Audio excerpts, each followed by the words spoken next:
तर आज सकाळ सकाळी उठून आम्ही चाललो हॉस्पिटलला, कारण आमच्या लागलेल्या हॉस्पिटलला ड्युट्या प्रॅक्टिससाठी. तर पहिले चाय घेतला आणि मग चाय घेऊन आलो आम्ही हॉस्पिटलला.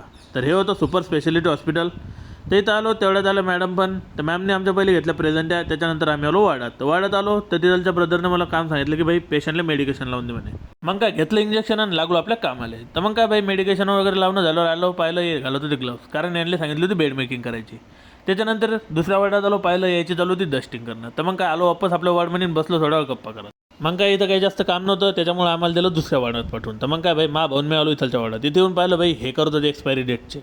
तर मग आम्ही बी लागलो आमच्या कामाला. इथं पाहिलं भाई पुरं डिजिटल झालो सगळं. मग भाऊ बसला डॉक्युमेंटेशनचं काम करत. त्याच्यानंतर मग आम्ही आलो सलाईनचे डब्बे घेऊन आणि मग आम्ही काढत बसलो इंजेक्शन वगैरे पेशंटसाठी. त्याच्यानंतर मग आलो तो वापस पाहिलं यायचं चालू होतं भाई नेबुलायझेशनची तयारी, म्हणजेच पेशंटला वाफारा द्यायची तयारी. मग काय भाई आम्ही याची थोडी हेल्प केली आणि यांना लावून दिलं पेशंटला वाफारा. त्याच्यानंतर मग मी लागलो दुपारचे डोसेस प्रिपेअर करायला. मग काय भाई डोसेस प्रिपेअर झाल्यावर ज्याले त्याले त्याचे मेडिकेशन देऊन दिले आणि मग सिस्टरने सांगितलं मला दुसरं काम हे होतं या पेशंटला ऑपरेशन थिएटरला आणून सोडणं होतं. तर मग का ऑपरेशन थिएटरला थोड्यावर आम्ही आलो पहिले चाय घ्यायला. मग का बाई इथं चाय वगैरे घेतला. त्याच्यानंतर मग निखिल भाऊसाठी घेतला आम्ही पार्सल चाय, कारण भाऊला आलं तर जेवायला यायचं. त्याच्यानंतर आलो वार्डात, या पेशंटला वाफारा लावून दिला. त्याच्यानंतर आलो संदेश भाऊच्या वार्डात. त्या संदेश भाऊ देत होते मेडिकेशन. असं करून झाली आमची ड्युटी. तर आजच्या व्हिडिओसाठी मित्रांनो एवढंच.